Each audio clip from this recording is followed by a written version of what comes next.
Hello everyone. मेरा नाम सतीश कुमार है। 12वीं कक्षा राजनीतिक विज्ञान विषय में आपका स्वागत है।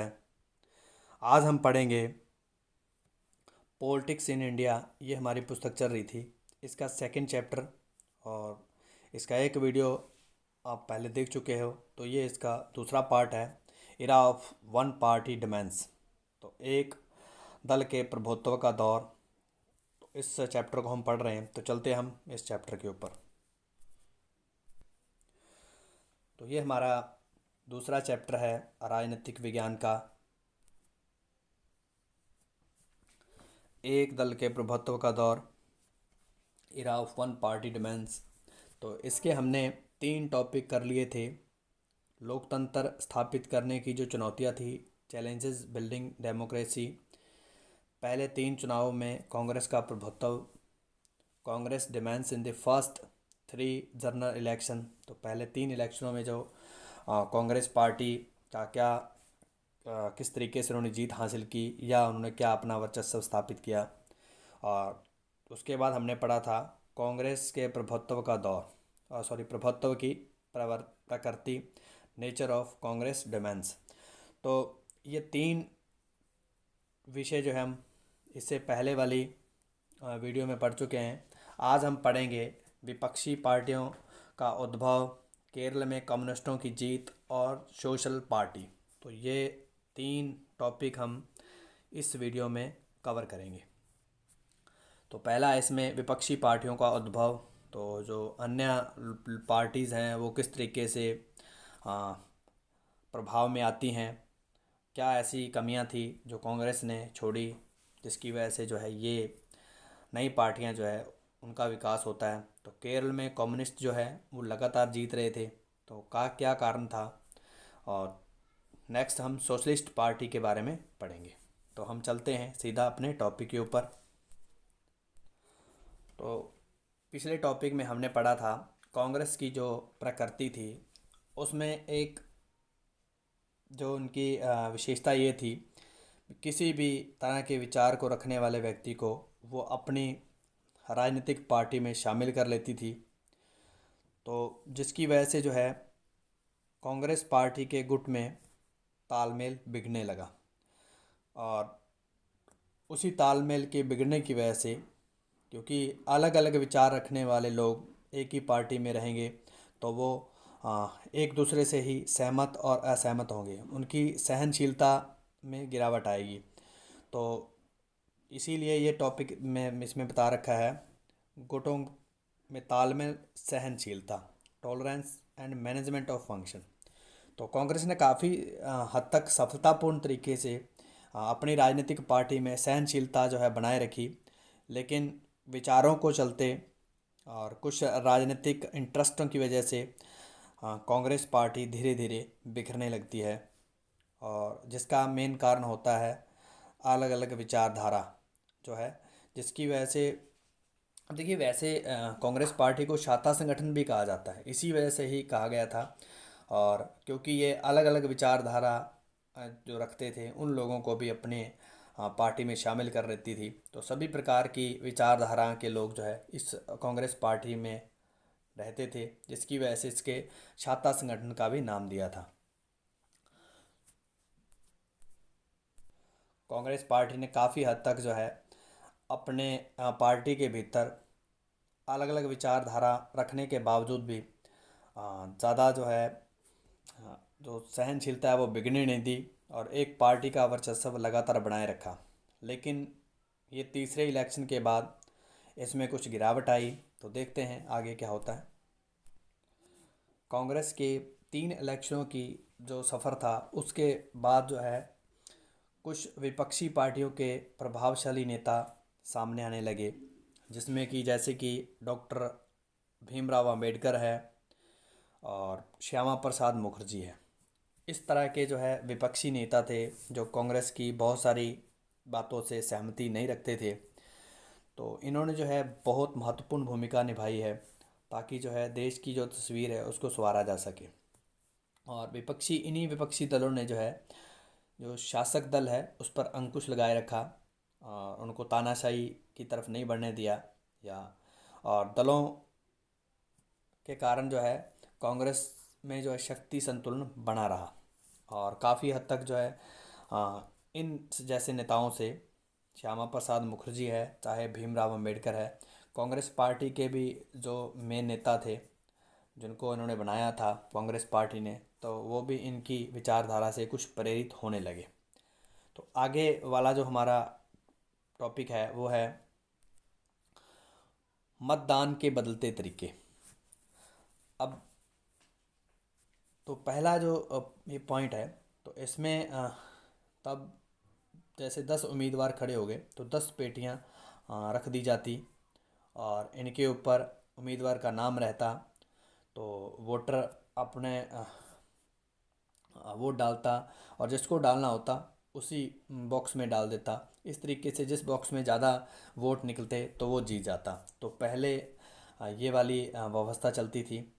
लेकिन इससे ये मतदान पेटी जो है, इससे जो बहुत सारी मतदान पेटियां रखनी पड़ती थी, तो जिसकी वजह से जो है काफ़ी महंगा पड़ता था। तो लेकिन ये था तो आसान, लेकिन काफ़ी महंगा पड़ता था। तो उसके बाद धीरे धीरे क्या हुआ, एक मतदान क्षेत्र के अनुसार जितने उसमें एक मतदान पेटी में आ सकते हैं वोट, उनके अनुसार जो है एक ही पेटी में सभी उम्मीदवारों के जो है वोट डाले जाएंगे और एक बैलेट पेपर दिया जाएगा। उस बैलेट पेपर के ऊपर एक और चुनाव निशान होगा और एक तरफ जो है उम्मीदवार का नाम होगा। तो इस तरीके से जितने कैंडिडेट होंगे तो वो एक बैलेट पेपर के ऊपर होंगे। तो इस बैलेट पेपर के ऊपर एक स्वास्तिक चिन्ह जैसा इस तरह का एक आपको मोहर लगाने के लिए मोहर दी जाएगी और आप जिसके ऊपर लगा दोगे वो उसको उसके बाद एक किसी भी इनमें से किसी एक व्यक्ति को आप वो मोहर लगा दीजिए। लगाने के बाद चुनाव से निशान की वाली साइड में आप मोहर लगाएंगे, नाम के ऊपर नहीं लगाएंगे। तो इनको फोल्ड करने के बाद आप उस एक पेटी में ही सभी वोटर जो है ये अपना पर्चा जो है डालेंगे। तो इसके बाद जो है वोटिंग जो की जाएगी। तो वोटिंग में जिस व्यक्ति को ज़्यादा वोट मिलेंगे तो वो व्यक्ति चुनाव जीत जाएगा। तो ये कुछ तरीके थे इससे पहले चुनाव के। अब तीसरा जो तरीका है, इसमें इलेक्ट्रॉनिक वोटिंग मशीन है। इलेक्ट्रॉनिक वोटिंग मशीन आपको दिखाता हूँ मैं। तो चलिए, ये ईवीएम मशीन है। ये कंट्रोल यूनिट है और इसके ऊपर एक तरफ जो है उम्मीदवार का नाम और इस जगह पर जो है इस कॉलम में चुनाव निशान दे रखे होंगे। तो जो वोटर है, वोटर यहाँ पर ये बटन दे रखे हैं, प्रत्येक उम्मीदवार के सामने एक एक है और जिसे वो वोट देना चाहता है वो दे सकता है। और अभी वर्तमान में ये एक नया यूनिट और प्लेस कर दिया है। ये यहाँ पर जिस भी वोटर को आपने जिस भी उम्मीदवार को आपने वोट दिया है उसका नाम और उसका चुनाव निशान यहाँ पर दिखाएगा। तो इसे ईवीएम कहा जाता है। तो बैलेट पेपर भी आपको दिखाता हूँ मैं। वर्तमान समय में यह ईवीएम ही लागू है। इसके विरोध में काफ़ी लोग बातें भी करते हैं। तो इस यूनिट में जो है ये इलेक्ट्रॉनिक मशीन है, तो इसमें कुछ पहले ही एक तरह से प्री प्लानिंग की जा सकती है किस व्यक्ति को जितवाना है या किसे हराना है। तो पहले ही जो सत्ता पार्टी है वो हो सकता है इसमें जो है कुछ कंट्रोल स्थापित करके अपनी राजनीतिक पार्टी को लाभ पहुंचा सकती है। तो ये इस यूनिट के ऊपर, ईवीएम मशीन के ऊपर आरोप भी लगते हैं। अब दोबारा जो है बहुत सारी विपक्षी पार्टियां वो ये चाहती हैं बैलेट पेपर के माध्यम से दोबारा से चुनाव हो। ये एक बैलेट पेपर है और इस बैलेट पेपर में ये कैंडिडेट का नाम है, इस तरफ ये उनका चुनाव निशान है और इस जगह पर आप मोहर लगाएंगे। तो मोहर, इलेक्शन वाली मोहर को भी मैं दिखा देता हूँ आपको। तो ये मोहर जो है वो लगाई जाती है जब चुनाव होता है। तो इस मोहर को बैलेट पेपर के ऊपर लगाया जाता है। और बैलेट पेपर को फोल्ड करके इस तरह से इस एक बॉक्स में डाल दिया जाता है। तो यहाँ पर मैंने आपको ये तीनों तरीके जो है बता दिए हैं किस तरीके से इलेक्शन होता है। आप अपने माता पिता से पूछ सकते हो वो किस तरह से इलेक्शन में भाग लिया उन्होंने, तो वो आपको बताएंगे। केरल में कम्युनिस्ट की जीत होती है। तो केरल में चाहे वो लोकसभा का इलेक्शन था और चाहे विधानसभा का इलेक्शन था, दोनों ही इलेक्शनों में कांग्रेस पार्टी को पटकनी देते हैं।